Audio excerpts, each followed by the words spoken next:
Welcome everybody to the great state of Pennsylvania. Little cooler temperatures have come upon us, and I've been asked to do a video for Kursk by a good friend of mine. So I thought I would go ahead and do that. But first I wanted to shout out to Doug, who has provided this great dice tray. Many of you know I go by the name of Mountaineer on YouTube and in gaming in general. And that is because I commanded the Mountaineer Battalion as we deployed to Iraq. This was a belt buckle my soldiers could earn, kind of like the Band of Brothers silhouette. This is a silhouette of a tactical logistics convoy with gun trucks, maintenance, supply, and medical vehicles, which comprised our battalion. And this is our battalion coin. While we were in Iraq, you can see the mighty mountain man. And this is our unit crest, which was our other coin we used in garrison before we deployed. Quite a historical unit, originally a petroleum battalion. You can see the fleur-de-lis for service in World War II in France. And those are actually rice stalks for service in Vietnam. Lifeblood of the Army is exactly what petroleum is. So shout out to the men and women who served in the 64th Brigade Support Battalion, 3rd Brigade Combat Team, 4th Infantry Division, and continue to serve today. So, and thank you, Doug, for the great dice tray. I'm going to try and do this all in one take. Many of you have seen the setup, so I'm not going to repeat what the setup already shows. I'm just going to go really through a turn.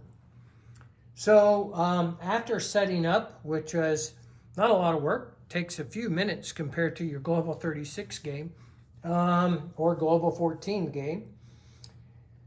But after you set those up, you can agree with your partner if you want to provide reinforcement points worth of units, 15 of them. Units are worth reinforcement points, which you can see on the bottom of the chart here.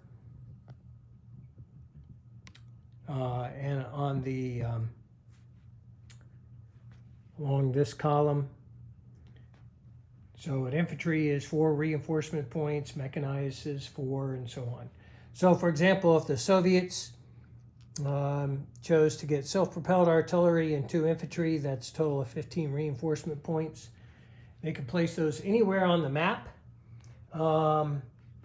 So I am going to place those in South Kursk.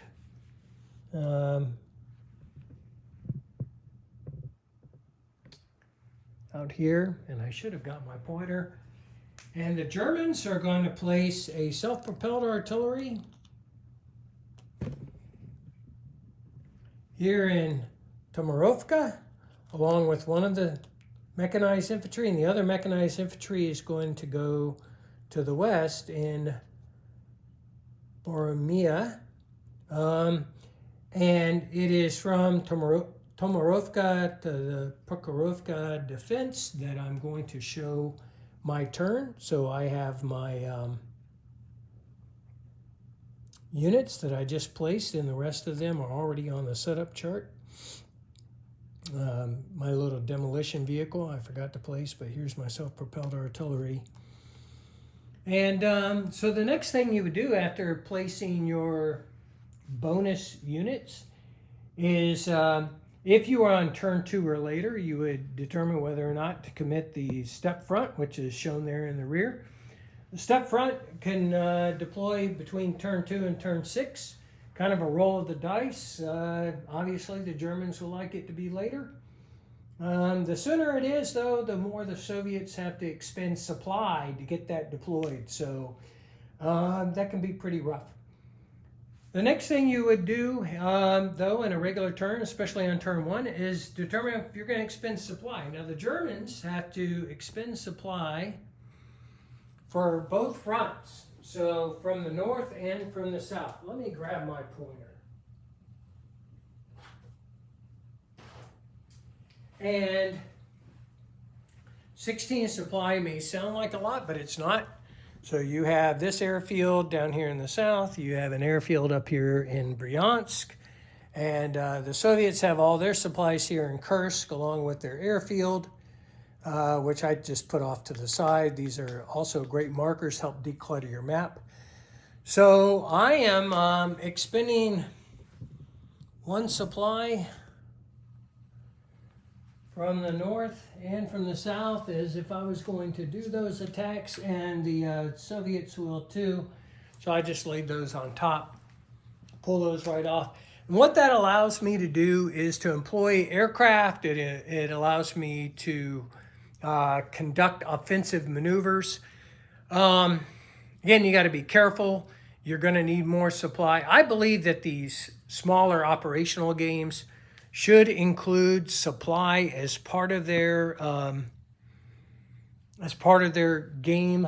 And it makes sense now, I'm sure, to most of you, because I was a support battalion commander. Also worked in various matters for Department of the Army dealing with logistics, and at the end of the day, logistics wins wars. You're happy to dispute with me all that you want. So first, the Germans move. And in this case, I moved my units for Germany. I committed 2 fighters to air in case Russia commits any, and I committed 3 bombers to the ground.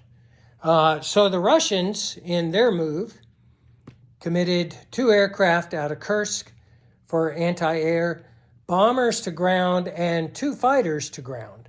So as you prepare to roll, after moving all of your units, additionally, the Soviets moved, and you see them right here, I kind of put them separate. There is a anti-tank and an infantry that they moved from Prokhorovka in the north, and they also brought 2 medium tanks from South Kursk across the line here, and reinforced along with a medium anti-tank, self-propelled anti-tank. So the Soviets were able to provide a significant amount of forces to the defense. I don't think it's going to be enough, but maybe it will keep it contested.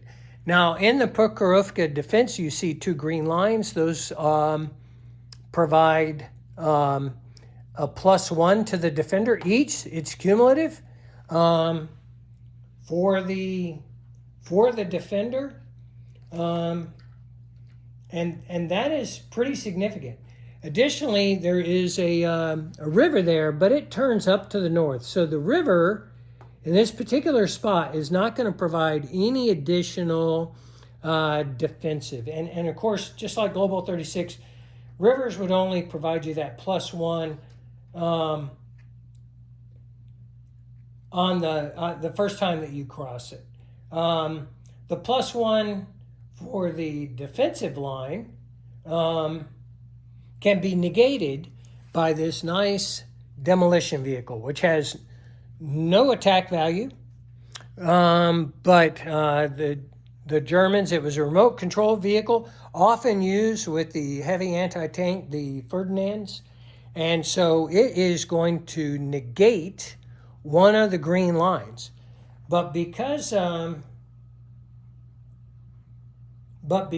there is still a second green line present, the Soviets are going to get a +1 for at least the remaining line. I could have committed a strategic bomber to also negate that second line, but in this case, the Germans did not do that. So other than that, there is no terrain effect in this game. So in the first round, the Soviets are going to get a +1 in the defense for ground units, and I'm just going to move those up like this. And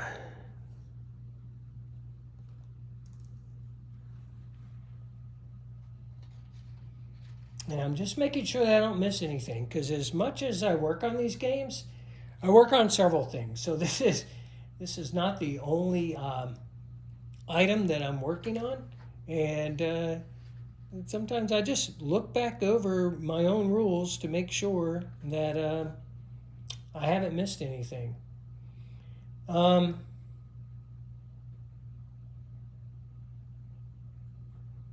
Now, of course, once this territory is contested, the river bonus will no longer apply. And, of course, the demolition vehicle will continue to negate the minefields and the initial first line of fortifications. Now, the next thing you do is you're going to do air combat. So I have 2 German fighters rolling at a 6. And roll for those German fighters, and I get 1 hit, so that is going to be a hit against the Russians, but the Russians are also firing, and they get 1 hit, so there's 1 German. Unfortunately, I used a chip, but that's all right. Okay, but those aircraft, I mean, they've done their business. Now, there is a possibility of a follow-on kind of, I wouldn't call it a blitz move, but there is a follow-on attack that I might be able to do. So I'll leave those units on the board, minus the 2 that have been destroyed. So let me just pull off that chip and that Russian.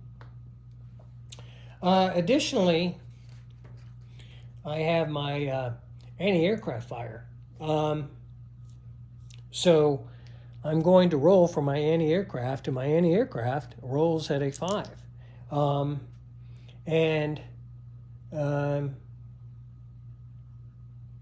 They get to fire twice. So I've got 2 shots at all of the aircraft that the Germans are bringing to bear. Now I don't have any target selection. So I'm just going to fire for my anti-aircraft, and those are misses. So the anti-aircraft is complete. So then it's pretty much just like you see it. The one thing about, I'm sure those of you have seen this, self-propelled artillery gets to fire twice. And if I was not attacking with ground forces, I could just do area fire, which is kind of like attrition fire, except that it uses its full strength in the attack and defense. Heavy tanks and heavy tank destroyers can take 2 hits, as well as bunkers. So let's see what happens with this attack. So I'm just going to roll it out and start from right to left with my units, starting with the attacker. So German heavy tank is a hit. The tank destroyer is a miss. I have 4 mediums, and I get 2 more hits, so doing pretty well there. Tank destroyer is a hit. Now, again, I've got 2 self-propelled artillery and a towed artillery, so that's going to be 5 at 4. You can understand why the Russians, so that's another 2, plus the 3 tactical bombers. Not too bad. Those of you who've played against me know I'm usually pretty terrible at rolling. It's not bad.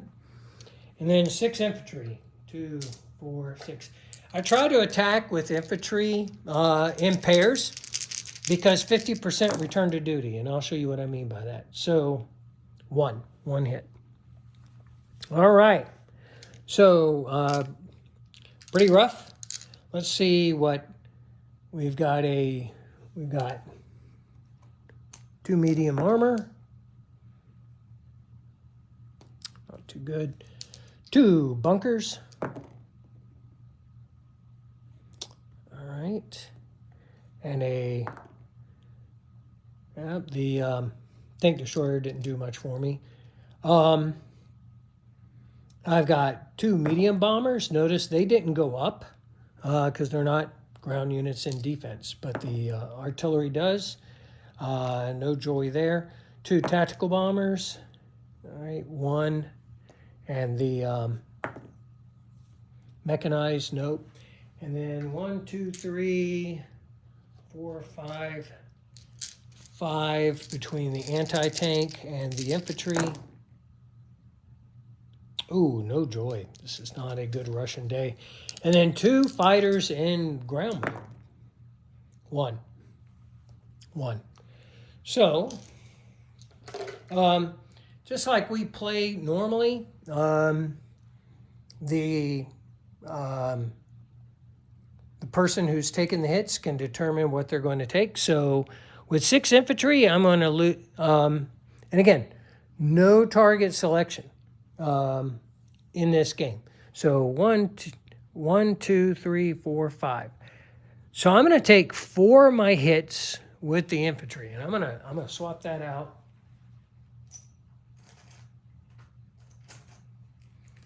Four hits with the infantry, leaving 2, and I will lose the. I am not real happy about that, but I'll lose the tank destroyer. Okay. And then the Germans did a pretty good job, so let's take off those Russian dice. Germans did a pretty good job. 1, 2, 3, 4, 5, 6, 7, 8, 9. 9 hits. So 4 infantry, 4, 2 anti-tank, 5, 6, 7, 8 with the bunker, and my air defense did a pretty good job. 8, 3, 4, 5, 6, 7, 8, and 9 with the anti-tank. So anti-tank gets the short shrift. So when I place those units back in, they will be in the Prokhorovka defense all together. There's only 1 round of combat, unless the German player decides that he is going to conduct a second move and combat by expending yet another supply, which he could. And in this case, is it worth it? There's 1, 2, 3, 4, 5 units, 5 ground units remaining. And the Russians would have to also expend supply to leave their aircraft in combat. So looking at this situation, I would probably do it as the Germans. So I'm going to expend supply as the Germans to continue, but the Russians are not. So the Russians are going to evacuate their aircraft back to Kursk. I'm just going to put them in Kursk, even though they're on the airfield marker that's off map. And it's mostly because I think this is a kind of a foregone conclusion. I want those aircraft for other activity. I do not return my infantry yet. So none of my infantry at this point are returned back to the game. So with that said, everything does get the roll again in defense. So I'm going to roll for the Russians first this time. There is the, that's the mechanized 2 anti-aircraft, which that's nice. That's 2 hits by the anti-aircraft. The artillery and the 2 tanks. So one for the tank. So I should have rolled the anti-aircraft first. The Germans are going to lose, since this fighter would have been going in ground mode, they're going to lose the fighter and they're going to lose a bomber. Okay. And then they're going to roll the remaining of their units, which I'm not going to do. I think it's kind of a foregone conclusion what's going to happen there. Now, at this point, the Germans would retreat their aircraft back to their airfield down in the south. You would place the remaining units that you see here, plus 2 of these German infantry. So 2 of the German infantry would be placed back as part of the return to duty into Prokhorovka. And this is going to be an uncontested terrain now. So this is kind of what it would look like as I put all of these units back into, and there were no cities as indicated by these black dots. So I wouldn't place any of those. And the Russians also get to return their infantry. They had 4 infantry who were wounded. So they're going to put 50% of them back in the territory behind because they're no longer in this territory of the Prokhorovka defense. So they're going to go in Karacha to the rear. And that is essentially how the return to duty. So the remainder of the soldiers would have either been KIA or died of wounds. Then at this point, we calculate reinforcement points. There's no change in the reinforcement points, at least with this territory, because there were no cities involved. The players can decide to have additional bonus reinforcement points. So the Russians are red, the Germans are black. So they each got 5. So that's kind of nice. So the Germans would be able to place 30 RP worth of units, and the Soviets would be able to place 33. And then additional bonus reinforcement points, additional bonus units. And this is done a little bit different. There's a chart at the bottom of each reference sheet, and you would roll against that chart. So the Russians would roll a D12. They roll a 12. They would get a heavy bomber and no additional supply. So you just read across, pretty easy. You would put your heavy bomber in your airfield as well as your supply in Kursk. The Germans have to place their units either in Kharkov itself or Orel up in the north. Those are the major rail hubs. That's pretty much how the game works. Then you would advance to the next turn. And of course, on the next turn would be the first turn that you roll for the step front commitment. So I know that was pretty down and dirty, maybe even a little clunky, but I am hopefully been able to communicate clearly what a turn kind of looks like. And again, once you play it, you kind of get into a roll, so it happens pretty quickly. I think Doug did a great job, as always, as an artist, putting some additional icons, unit placements on the map, really kind of sprucing it up. I like these airfield markers and just the overall feel for the game. I hope you enjoy it. Really appreciate the sales out there. Not so much for the health of the company. I just hope you're having fun. Look for an update in the near future for Malta. I really enjoyed making Malta. There is a 1940 alternative attack on the Malta, as well as a later year. So the first 1940 would be by the Italians mostly alone in the opening against France and Britain. And then, of course, in 1943 is more of a deliberate attack by the German Italians together. But tough fight, that one. So look forward to seeing what Doug is able to do with putting that game out in a revised condition.